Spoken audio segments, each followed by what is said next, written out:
my list is greater that he cut on Brock Lesnar. Stone Cold Steve Austin was not a man who showed fear. He defined an era by being fearless.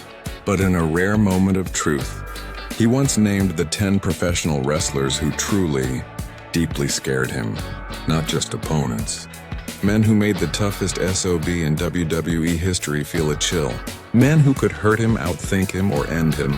And the number one name on his list is the reason he walked away from wrestling for good. Before we reveal this shocking list, I have 2 questions for you. First, who is the one wrestler you would never want to face in a real fight? And second, which legend do you think Austin was most afraid of? Comment your answers right now. I'll share my own pick for the scariest opponent at the end of the video. If you're ready for this incredible story, help us out. Smash that like button right now. Subscribe to the channel with notifications on, and share this with a friend who loves wrestling. Your support lets us make more deep dives like this. Now let's get into the mind of Stone Cold.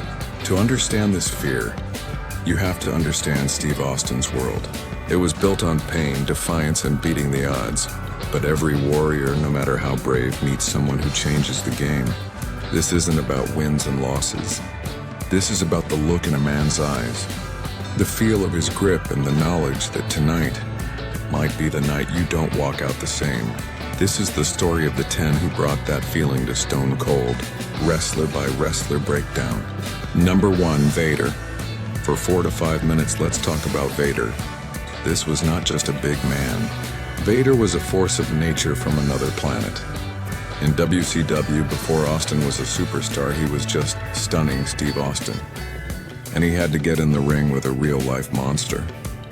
Vader's style was not safe.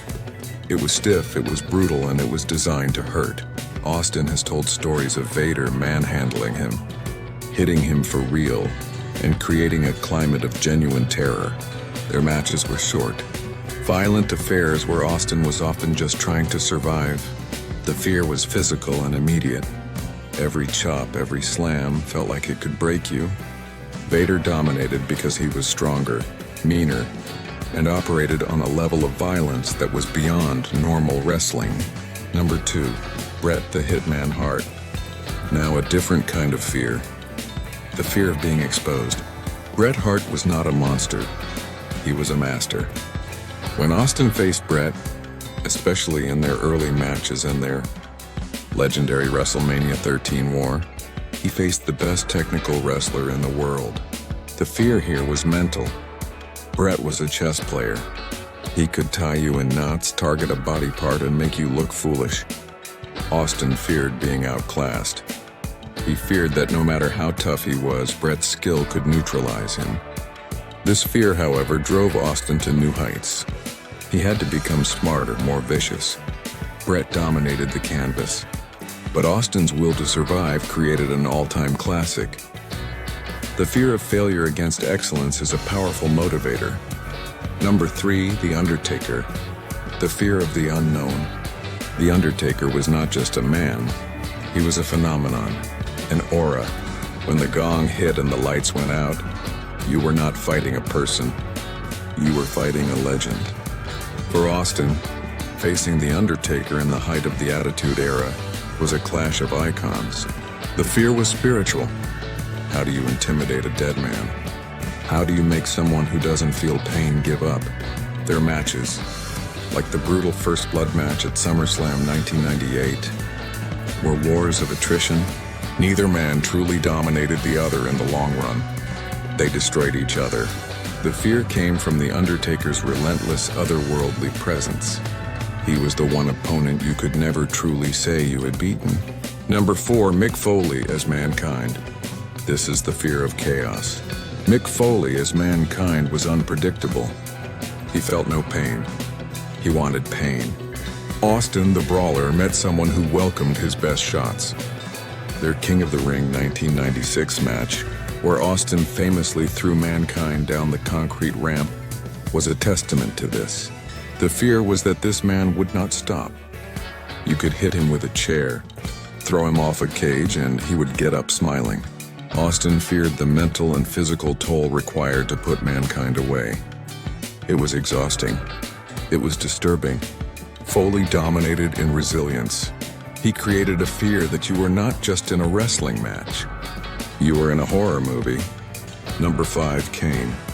If the Undertaker was a spiritual fear, Kane was a physical horror. The monster under the bed brought to life. When Kane debuted and targeted Austin, it was with pure, silent destruction. The fear was of unstoppable, mindless power. Kane showed no emotion. He didn't sell pain like other men. Their first blood match at King of the Ring, 1998, saw Austin desperate because how do you make a monster bleed? Kane dominated through sheer terrifying force. He was a wall of muscle and rage sent specifically to erase. Stone cold. This was the fear of being dismantled by something that wasn't even human. Number 6, Goldberg. The fear of raw, unchecked power. In WCW, Goldberg was a tornado. His matches were short, explosive, and destructive. For Austin, the fear of Goldberg was based on intensity. Goldberg wasn't a technician. He was a weapon. He was reckless, incredibly strong, and ran through opponents like a truck. While they didn't have many major matches, the idea of facing Goldberg's spear, his jackhammer, his pure aggression, was a scary thought. Austin feared the real athletic danger Goldberg represented.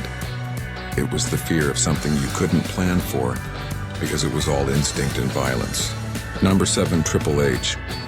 The cerebral assassin brought a different fear, the fear of the mind game. Triple H was cunning, political, and methodical. His war with Austin was deeply personal, often involving the McMahon family. The fear here was strategic. Triple H would study you, find your weakness. For Austin, his surgically repaired neck, and attack it without mercy. Their 3 stages of hell match at No Way Out 2001 is a perfect example of 40-minute war, designed to break a man's body and spirit. Triple H dominated through preparation and ruthlessness. Austin feared the slow, calculated dismantling that Triple H was so good at. Number 8, The Rock. This is the fear of equals. The Rock was the only man who matched Austin's star power, charisma, and connection with the crowd. The fear was not of physical harm, but of being overshadowed. When they main evented WrestleMania 3 times, the pressure was immense. The fear was of losing the biggest stage to your only real peer. Could you stay on top? Could you beat the people's champion when all the eyes of the world were on you? Their battles were even. No one dominated for long. The fear was the pressure of legacy, of being part of a story so big you couldn't afford to lose. Number 9, Brock Lesnar. This is the ultimate fear, the fear for your life and your future. When a young Brock Lesnar faced an older, beaten-up Steve Austin on SmackDown in 2002, it was a passing of the torch in the most violent way possible.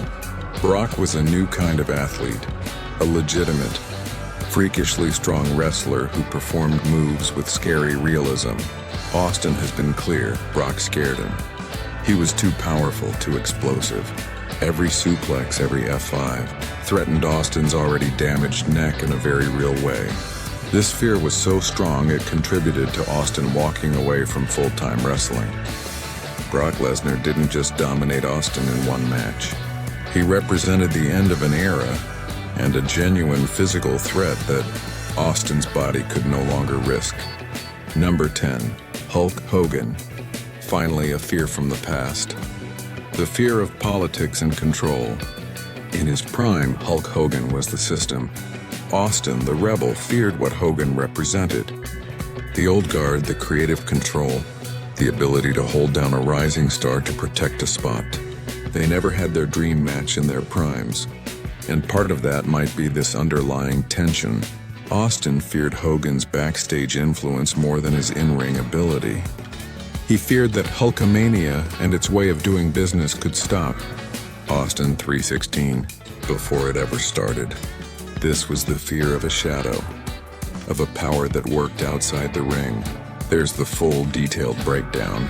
Now I want you to change history. If you could take one name off Steve Austin's fear list and replace it with another wrestler from any era, Who would you swap? Let's debate in the comments. Now, to answer my opening question, which wrestler do I think scared Stone Cold the most? My answer is Brock Lesnar. With others, it was fear mixed with respect or competition. With Brock, it was a pure survival-based fear. It was the clear understanding that this man could permanently injure him. And that fear changed the course of Austin's career. If you enjoyed this journey into the psychology of a legend, please support the channel. Hit the like button, it helps more than you know. Comment with your swap for the list.